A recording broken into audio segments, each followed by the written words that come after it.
Okuhle nomusa kuyamlandela umthandeni umfoko amanqele ke sikhuluma ke ngegcokama elisha ke lapha ke elihamba nentokazi ke uNomcebo Zikode ke lapha ke njengoba ke ekwazile ke ukuthi ke ashaye ke u1 million streams ke lapha ke ku Spotify ke lapha ke ngengoma ethi ke iShephisi ke ejezini bafowethu ngicela uqale nginibingelele la kwesiqiniseko esemita uqala ukusijoyinela ikhasi ngicela wenza ubulungiswa ke ucindezele nje ibutton nga subscribe uphinde ke ulike ke lama video ke engikwenzela wona webafowethu ke okuhle nomusa kuyamlandela umthandeni umfoko amanqele njengoba ke izinto zakhe ke zikhomba kumhambela kahle kakhulu ke lapha ke ngengoma yakhe ke hambisana kuyona ke noNomcebo Zikode ke lapha ke eyenze kahle kakhulu ke lapha kubhale kanjena ke naye ke ekhasini lakhe ke lapha ke uthe cha uyazibongela ke lapha ke wathi ke niyakwazi ke ukuthanda ke umuntu ke lapha ke wathi akafuni ke ukungakusho lokho eveza into ekhona ke enhlizweni yakhe ke ekhombisa ukuthi ke iyamjabula ke lapha njengoba esho ukuthi ke abantu ke bayakwazi ukuthanda umuntu noma umculo womuntu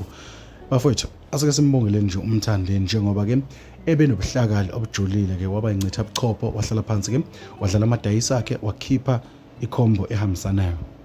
siyakhumbula ke lapha ke ukuthi lezi ngoma ke zikhumphumeza zabambili ke igushi ke lapha ke ehambisana noMahu kanjalo ke neShephisi ke ejezini ke lapha ke naye iShephisi ejezini ke ibheke lapha ke ku 2 million ke ku YouTube okuyinto bafowethu ke enhle kakhulu ke lapha ke umthandeni ke lento ke iyamsebenzela sikhumbule ugatsheni igagulo sophongolo nalulekela mncoma la cha lobuhlakali balensizwa bungenhla ngempela futhi ke buseyintweni ngoba ke buphethe istyle ke samanje kusho ke igagulo sophongolo nakho ke nakuma streams ke aku Spotify Shephisi ejezini 1 million bafowethu ilezo